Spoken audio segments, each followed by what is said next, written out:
चंदनपुर नाम के गांव में राधा नाम की एक लड़की अपने भैया भाभी के साथ रहती थी। राधा की भाभी कमला स्वभाव की बहुत खड़ूस और अत्याचारी थी। वो चाहती थी कि राधा की शादी किसी भी ऐरे गहरे से हो जाए, तो शादी का खर्चा करने से वो और राधा का भाई दोनों बच जाएंगे। इसलिए वो राधा के लिए रिश्ता ढूंढती रहती थी। एक दिन कमला बाजार जा रही थी। रास्ते में उसने देखा एक बहुत ही मजबूर और गरीब भिखारी लड़का अपनी बूढ़ी माँ की दवाई के लिए लोगों से भीख मांग रहा था। वो कमला के पास आता है और उससे कुछ पैसों की मदद मांगता है। मेरी मदद करो, मेरी माँ बहुत बीमार है और मेरे पास उनके इलाज के लिए बिल्कुल भी पैसे नहीं है। मैंने बहुत लोगों से काम मांगा पर कोई भी मुझे काम नहीं देता। मेरी मदद कर दो, आपकी बहुत मेहरबानी होगी। ये भिखारी लड़का मेरे बहुत काम का है। अगर मैं इस भिखारी से राधा की शादी कर दूं, तो हम उस आफत से छुटकारा पालेंगे और हमें 1 रुपया भी राधा की शादी में लगाना नहीं पड़ेगा और हमारे सिर से बला टल जाएगी। फिर हम पति पत्नी आराम से रह सकेंगे। मैं तुम्हें पैसे दे सकती हूँ, पर तुम्हें मेरे लिए काम करना होगा। आप जो कहोगे मैं करूँगा, पर इस वक्त मेरी माँ के इलाज के लिए मुझे पैसे दे दो। कमला उस लड़के को कुछ पैसे दे देती है और घर आ जाती है। अगले दिन राधा का भाई योगेश काम पर जा रहा था। तभी वो योगेश से बोली, योगेश, मैंने अपनी राधा के लिए एक बहुत ही अच्छे लड़के का रिश्ता देखा है। अगर तुम हाँ कहो तो मैं उस लड़के को आज ही घर पर बुला लेती हूँ। पर कमला, लड़का कैसा है, क्या करता है, कैसा खानदान है? हमें ये सब भी तो देखना पड़ेगा कि नहीं? बस आ गई ना वही बात तुम्हारे दिमाग में। तुम तो सोचते हो कि मैं कमला की भाभी हूँ। माँ होती तो वो उसके लिए अच्छा रिश्ता ढूंढ कर लाती। रहने दो, तुम तो मुझे अपना समझते ही नहीं हो। भला मैं अपनी राधा के लिए कोई गलत रिश्ता ढूंढकर थोड़ी ना लाऊंगी। नहीं नहीं, मेरा मतलब वो नहीं था। अच्छा ठीक है, शाम को तुम लड़के को घर पर बुला लो, मैं जल्दी घर आ जाऊंगा। है कमला जिस लड़के को घर पर बुलाती है वो कोई और नहीं बल्कि वही भिखारी लड़का था जिसकी मदद उसने बाजार में की थी। उस लड़के का नाम सोहन था। ये सारी युक्ति कमला की ही थी। उसने सोहन को अच्छे कपड़े खरीदने के लिए पैसे दे दिए थे ताकि वो देखने में अच्छे खानदान का लगे। सोहन तैयार होकर घर आ जाता है। सोहन की मजबूरी ये थी कि वो एक गरीब भिखारी था और कमला ने उसकी माँ के इलाज के बदले में जो शर्त रखी थी वो उसे मजबूरी में माननी पड़ी। सोहन की दूसरे शहर में एक बहुत बड़ी पोस्ट पर नौकरी लगी है। सोहन, पगार कितनी दे रहे हैं? जी वो 50। हाँ, मुझे याद आ गया। तुम्हारी माताजी से मेरी बात हुई थी। 50,000 रुपए। बहुत बढ़िया। तो कब जाना है तुम्हें? अगले हफ्ते निकलना होगा और माँ की तबीयत ठीक नहीं रहती, इसलिए माँ को भी साथ ही ले जाऊंगा और अब से वहीं रहेंगे। मैं चाहता था कि शादी अगले 2 दिनों में ही हो जाए और मुझे दहेज में कुछ भी नहीं चाहिए।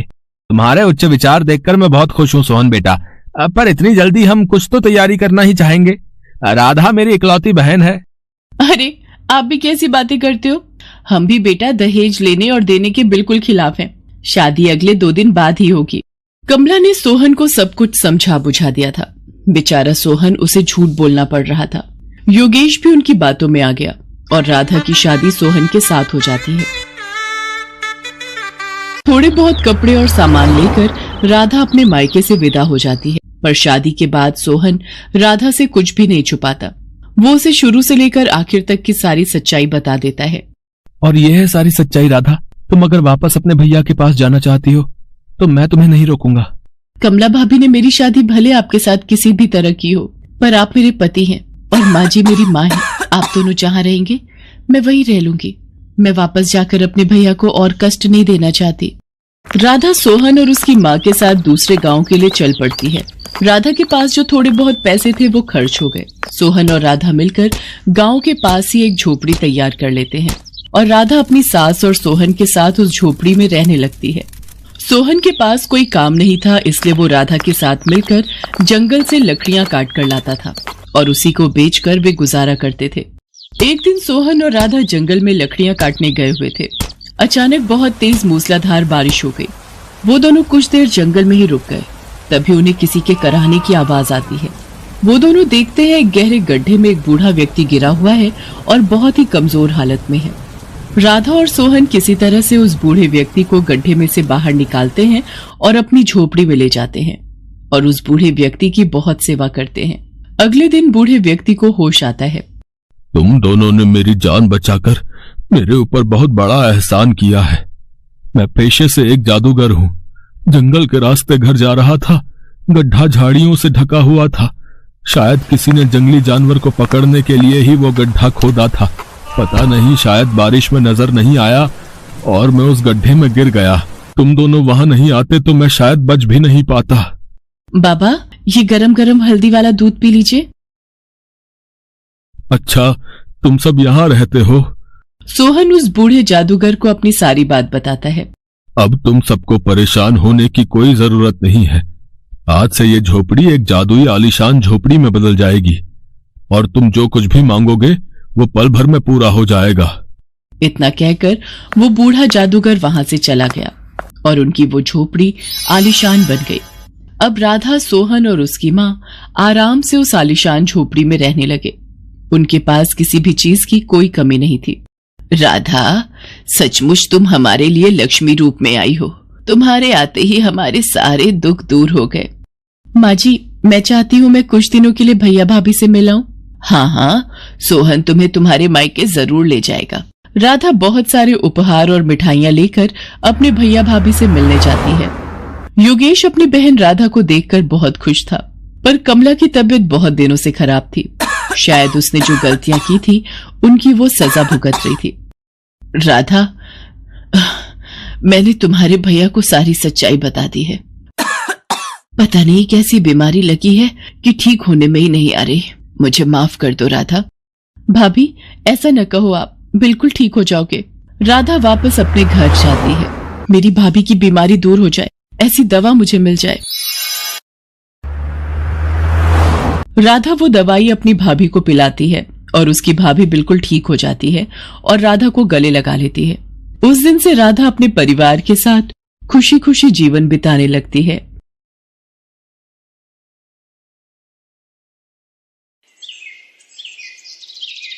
ये कहानी है गरीब सोमू की। सोमू अपने गांव के बाजार में सब्जियों का ठेला लगाता था। वो उन सब्जियों को अपने घर के पीछे ही उगाता था। खेती के लिए उसके पास बहुत थोड़ी सी ही जमीन थी।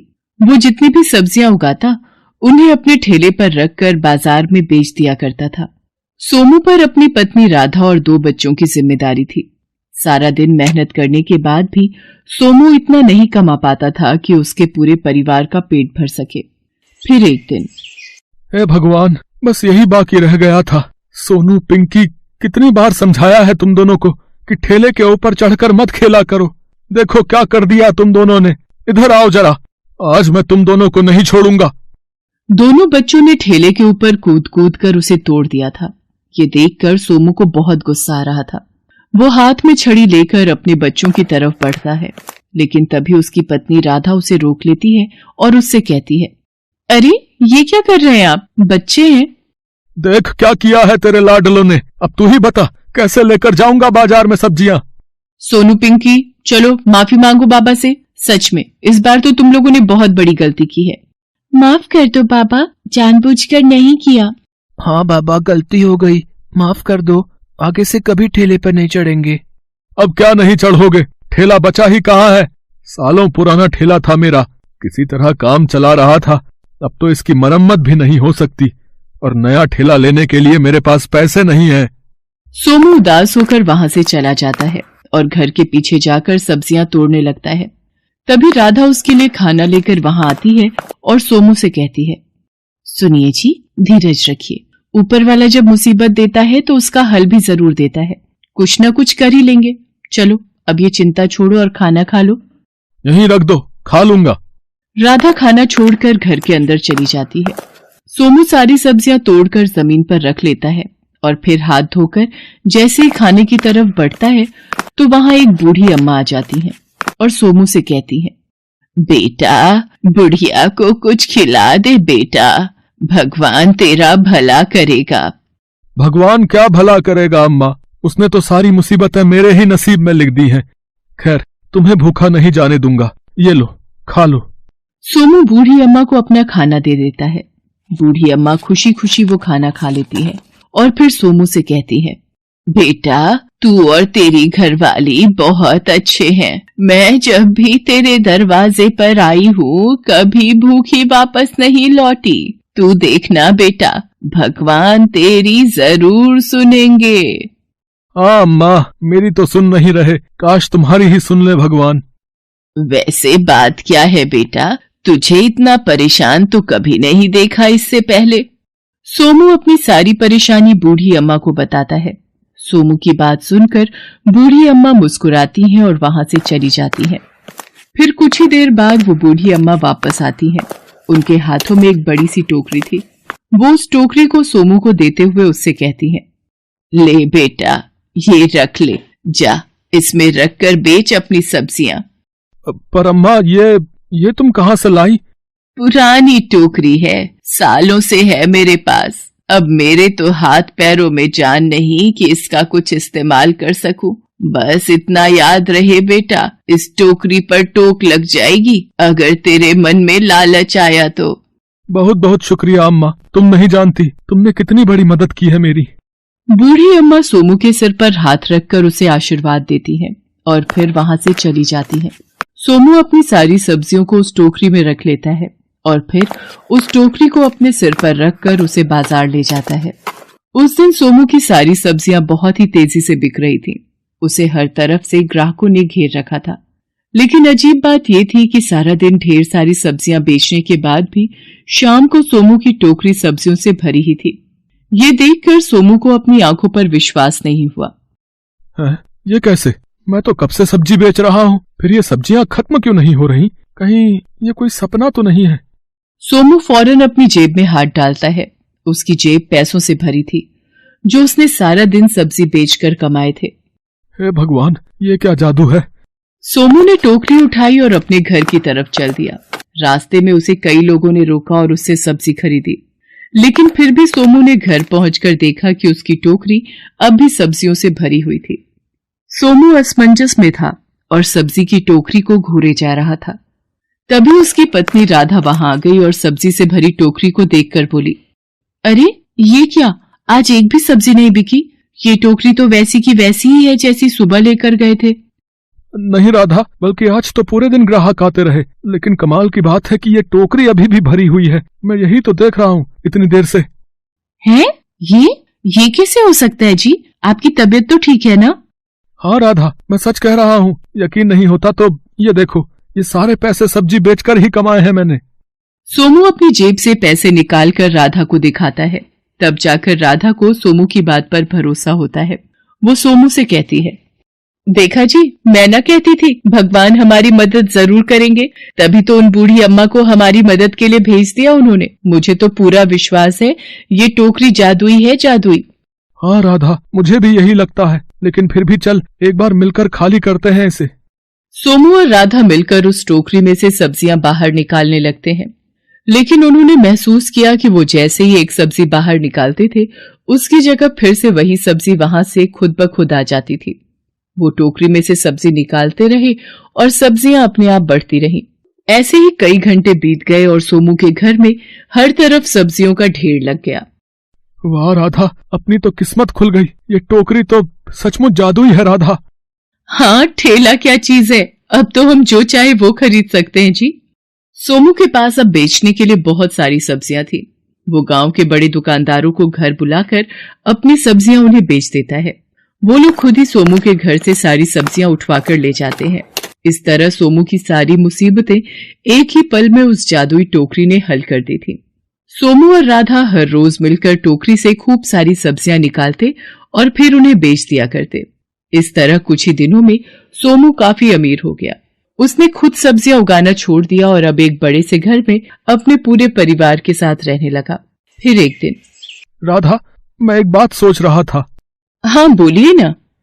अगर इस टोकरी में सब्जियां कभी खत्म नहीं होती तो दूसरा सामान भी तो खत्म नहीं होगा ना? राधा सोमू का इशारा समझ गई थी। उसने तुरंत अपने गले से सोने का हार उतारकर उस जादुई टोकरी में डाल दिया और फिर कुछ देर बाद जब राधा उस हार को उठाने के लिए आगे बढ़ी तो टोकरी को देखकर चौंक गई। अरे अरे, ये क्या? सुनिए, इधर आइए जल्दी। सोमू जाकर टोकरी में देखता है। वो पूरी तरह से खाली थी। टोकरी में ना तो सोने का हार था और ना ही कोई सब्जी उसमें थी। सोमू और राधा को कुछ समझ नहीं आ रहा था। उन्होंने पास ही रखी एक लौकी उस टोकरी में डाली। वो लौकी टोकरी में डालते ही गायब हो गई। सोमू ने अपना सिर पकड़ लिया। अब उसे बूढ़ी अम्मा की कही आखिरी बात याद आ रही थी। बस इतना याद रहे बेटा, इस टोकरी पर टोक लग जाएगी अगर तेरे मन में लालच आया तो।